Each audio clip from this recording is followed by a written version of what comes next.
திருச்சி மாவட்டம் மன்னார்புரம் அருகே சாலையில் சென்ற கார் திடீரென தீப்பிடித்து எரிந்ததால் பரபரப்பு ஏற்பட்டது. முதலில் அந்த காட்சிகளை பார்க்கலாம்.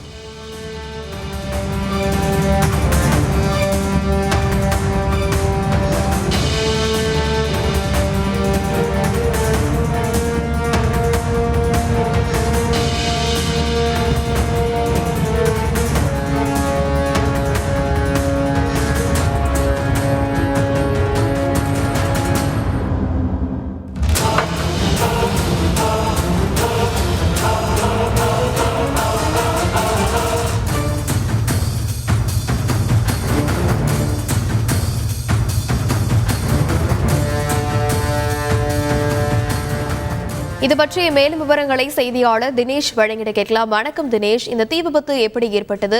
முதற்கட்ட விசாரணையில் என்ன தகவல் எல்லாம் வெளியாக இருக்கிறது? இந்த தீயானது தற்போது அணைக்கப்பட்டிருக்கிறதா? வணக்கம். அதாவது திருச்சி மதுரை தேசிய நெடுஞ்சாலை மன்னார்புரம் அருகே சிவகாசியிலிருந்து ஆம்னி கார் ஒன்று வந்து கொண்டிருந்தது. அந்த ஆம்னி காரில் 3 பெண்கள் மற்றும் 2 ஆண்கள் பயணம் செய்து வந்து கொண்டிருந்தனர்.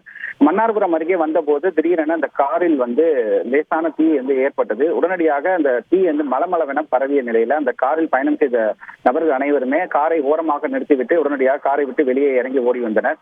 அந்த தீயானது மலமள அந்த கார் முழுவதுமாக பரவி அந்த கார் முழுவதும் எரிந்து சேதமடைந்தது. அந்த தீ விபத்து காரணமாக அந்த இடமே புகை மண்டலம் போல் கருப்பு நிறமாக சூழ்ந்து ஒரு மிகப்பெரும் ஒரு புகை மண்டலமாக காட்சியளித்தது. உடனடியாக இந்த தீ விபத்து குறித்து தீயணைப்பு துறையினருக்கு தகவல் தெரிவித்தனர்.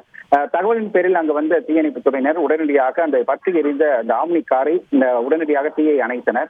கிட்டத்தட்ட ஒரு 20 நிமிடத்திற்கு மேலாக அந்த போராடி அந்த காரை தீயை அணைத்தனர். இந்த விபத்து குறித்து எடமலைப்பட்டி போலீசாருக்கும் தகவல் தெரிவிக்கப்பட்டது. தகவலின் பேரில் அங்கு வந்த போலீசார் அந்த விபத்து குறித்தான விசாரணையை மேற்கொண்டனர். அந்த காரில் பயணம் செய்த நபர்களிடம் விசாரணை மேற்கொண்டதில் காரில் முன்பக்கத்தில் இருந்து வந்த புகை ஏற்பட்ட அந்த நெருப்பாக மாறி இந்த கார் முழுவதும் சேதம் அடைந்தது.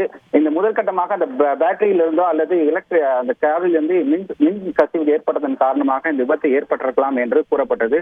இந்த விபத்து காரணமாக திருச்சி மதுரை தேசிய நெடுஞ்சாலையில் ஒரு அரை மணி நேரம் போக்குவரத்து பாதிப்பு ஏற்பட்டது. தொடர்ந்து இந்த விபத்து குறித்தான விசாரணையை காவல்துறையினர் மேற்கொண்டு வருகின்றனர். விவரங்களுக்கு நன்றி தினேஷ். செய்திகளை உடனுக்குடன் தெரிந்து கொள்ள உடனே சப்ஸ்கிரைப் பண்ணுங்க.